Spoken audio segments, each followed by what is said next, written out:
Hello students.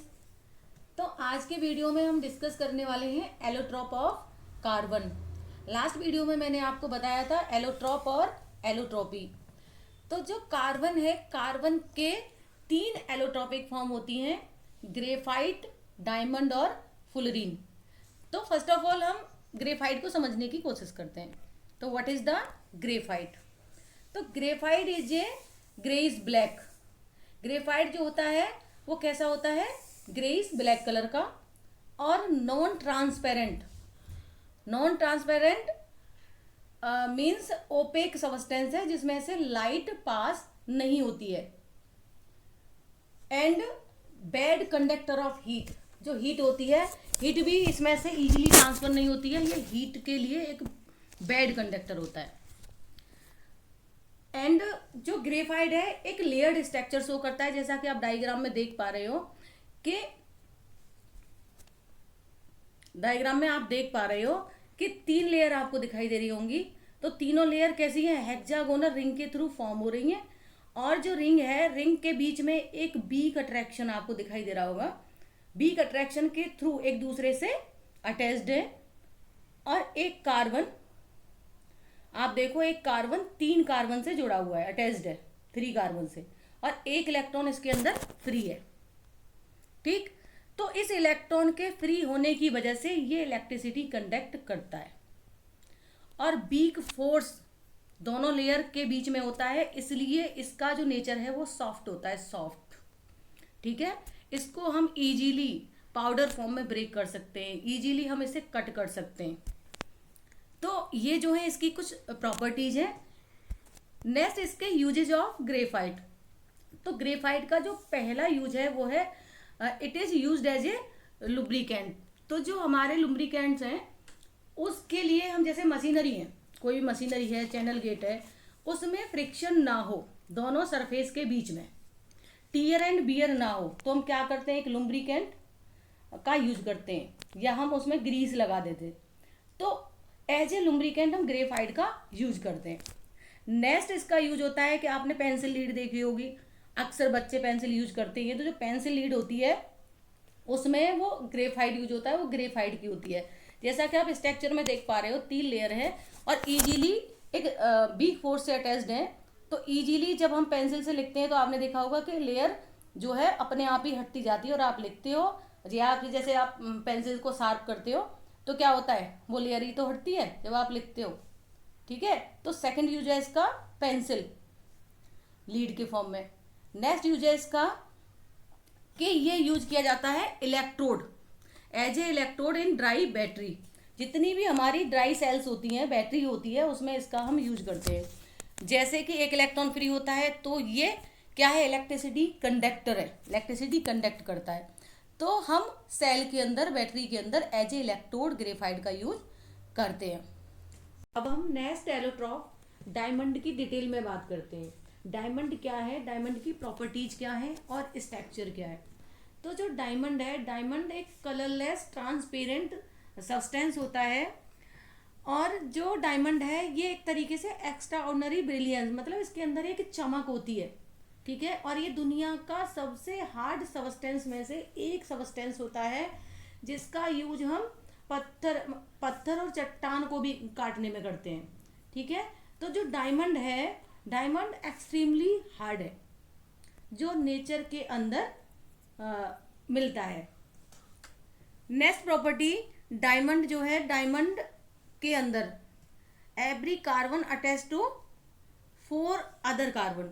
तो जो carbon, जो डायमंड है, डायमंड की जो वैलेंसी होती है वो टेट्रावेलेंट होता है। एक कार्बन 4 कार्बन से जुड़ा होता है, जिसके थ्रू वो एक 3D स्ट्रक्चर बनाता है। और 3D स्ट्रक्चर जो होता है बहुत ही रिजिड होता है, इसके अंदर कोई भी इलेक्ट्रॉन फ्री नहीं होता है। और इलेक्ट्रॉन फ्री न होने की वजह से ये इलेक्ट्रिसिटी कंडक्ट नहीं करता है। ये एक अच्छा इंसुलेटर होता है। और इसकी एक खास प्रॉपर्टी ये होती है कि ये थर्मल कंडक्टिविटी शो करता है। थर्मल कंडक्टिविटी होता है कि इजीली हीट को ट्रांसफर कर सकता है। इलेक्ट्रिसिटी को ट्रांसफर नहीं करता, हीट को ट्रांसफर करता है। ठीक है, और दुनिया का सबसे हार्ड सब्सटेंस या सबस्टेंस में से एक सबस्टेंस होने की वजह से इसका मेल्टिंग पॉइंट और जो होता है वो भी बहुत हाई होता है। तो डायमंड जो है हमारा हार्डेस्ट सबस्टेंस होता है।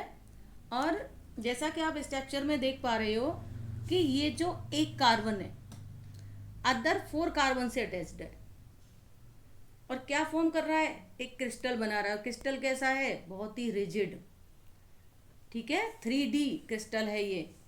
और इसका जो यूज है, मेन यूज जो होता है वो होता है कटिंग इंस्ट्रूमेंट की फॉर्म में, ग्लास कटर या रॉक ड्रिलिंग इक्विपमेंट की फॉर्म में इसका हम यूज करते हैं। और इसका एक यूज तो जनरली आप सभी जानते हो कि diamond are use for jewellery. Diamond की ज्वेलरी मार्केट में बहुत इजीली अवेलेबल भी होती है, तो इसे हम ज्वेलरी के लिए भी यूज करते हैं। तो ग्रेफाइट के कंपैरिजन में डायमंड जो होता है वो हार्ड होता है। ग्रेफाइट 2D था और ये हमारा 3D होता है, राइट। अब नेक्स्ट एलोट्रॉप की बात करते हैं, फुलरीन। तो फुलरीन जो है हमारा, फुलरीन को हम बकमिनिस्टर भी कहते हैं, ठीक है, बकमिनिस्टर ऑफ फुलरीन। अब बात करते हैं कि फुलरीन को बकमिनिस्टर क्यों कहते हैं। यूएस के एक आर्किटेक्ट ने एक डोम बनाया है। तो जो डोम था, जो आर्किटेक्ट थे उनका नाम था बकमिनिस्टर। तो जो डोम का स्ट्रक्चर था वो कहीं ना कहीं फुलरीन से मैच करता है, फुलरीन की तरह डोम बनाया था, इसलिए इस फुलरीन का नाम बकमिनिस्टर, जो आर्किटेक्ट थे उनके नाम पर हम इसे बकमिनिस्टर कहते हैं। एक इसका दूसरा नाम भी है बकी बॉल। और जो हमारा फुलरीन होता है ना, फुलरीन एक स्फेरिकल परफेक्ट स्फीयर होता है, C60, मतलब 60 कार्बन का एक परफेक्ट स्फीयर है। और एक क्रिस्टलाइन फॉर्म की फॉर्म में हमें ये मिलता है। और रेगुलर अरेंजमेंट होता है किसका, पेंटागन और हेक्सागन का। जैसा कि आप पेंटागन और हेक्सागन, जैसा कि आप स्ट्रक्चर में देख पा रहे हो कि बिल्कुल सेंटर में एक रिंग है जिसके अंदर पेंटागन मीन्स 5 कार्बन जुड़े हुए, 5 कार्बन की एक रिंग है। और उसके आसपास आप देख रहे हो हेक्सागन पेंटागन, और नेक्स्ट है हमारी हेक्सागन। तो हेक्सागन के अंदर हमारे 6 कार्बन है। तो फुलरीन जो एक फुटबॉल की तरह हमें दिखाई दे रहा है ना, तो उसमें एक रेगुलर अरेंजमेंट है। किसका अरेंजमेंट है, पेंटागन और हेक्सागन का। तो जो C60 कार्बन है उसका एक परफेक्ट जो स्पेयर बन रहा है, इसके अंदर 20 हेक्सागन और 12 पेंटागन इन्वॉल्व हो रहे हैं, और दोनों मिलकर क्या बना रहे हैं, एक फुटबॉल जैसा स्ट्रक्चर। इसलिए फुलरीन क्या है, एक बकी बॉल की तरह हमें दिखाई देता है, ठीक है। नेक्स्ट हमारा कि ये डार्क ब्लैक इन कलर, इसका जो कलर होता है वो डार्क ब्लैक होता है, और ये सॉलिड होता है रूम टेम्परेचर पर, और ना ही ये हार्ड होता है और ना ही ये सॉफ्ट होता है।